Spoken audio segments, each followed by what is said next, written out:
Good evening. Thank you for tuning in to the GridCenter. This is the Mountain West Recap Show episode. I'm your host, Shane Falco.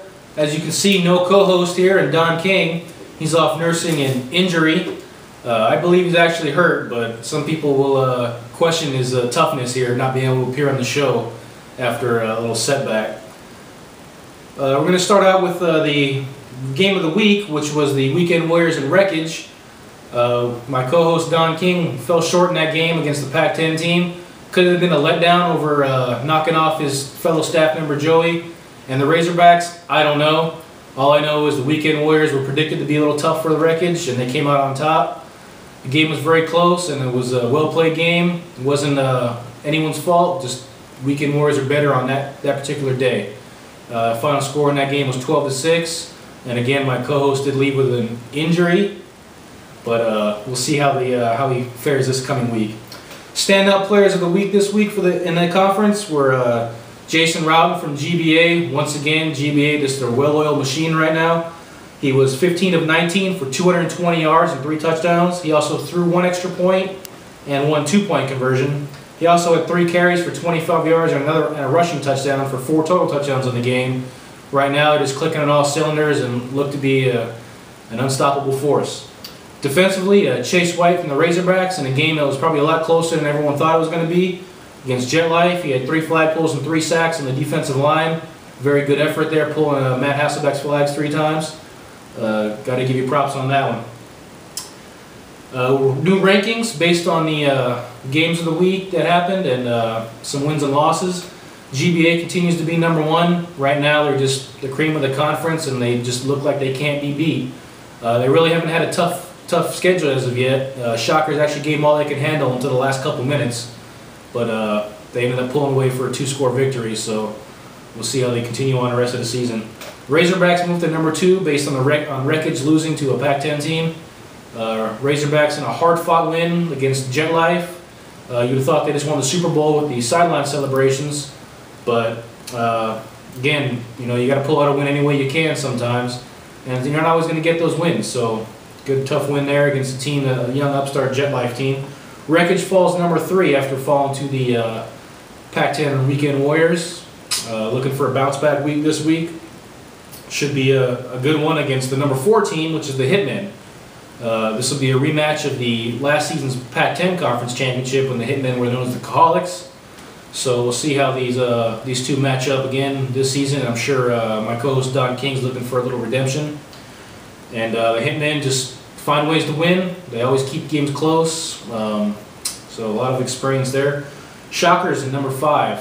Following the GBA, I actually thought they were going to pull off the upset, and for a little while it looked pretty good, and then GBA bounced back and responded, and Shockers can actually get some subs on their sideline. They probably have to be a little more competitive. They look like they just seem to run out of gas towards the end of the game. Seminoles in number 6. Team just hasn't really put it all together yet. Getting some very, very shaky QB plays up and then down. Their best receiver wasn't there this week, so probably cost them a chance. If they'd have had him, maybe they win the game.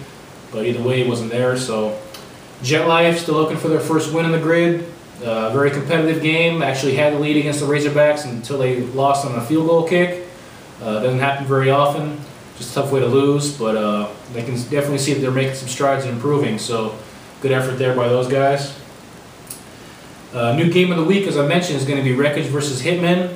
The spread on that game right now is currently at 7, with Wreckage being a touchdown favorite. Odds makers are picking the athleticism over the experience of the Hitmen.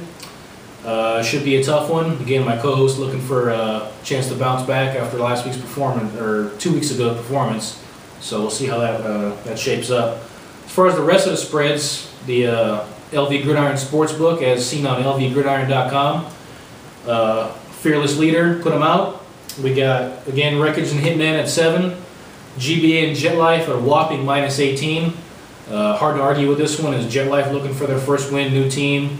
GBA just clicking on all cylinders right now, so may end up being closer than that.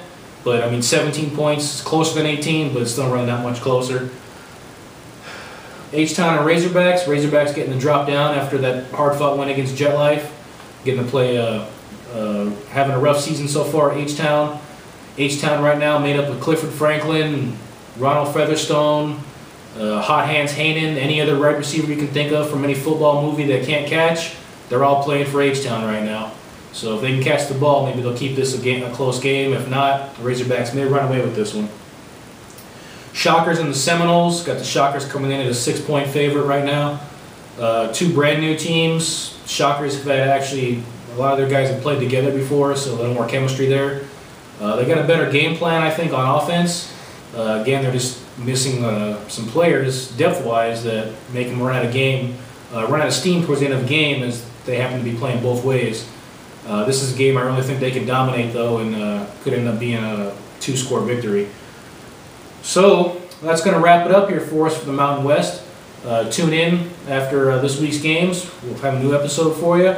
We'll also be debuting after Week 5 the new Falco Championship standing rankings, and also comparing them with the computer, which is the SWAS Computers rankings. So have fun out there. Good luck to everyone this week, and we'll see you next time.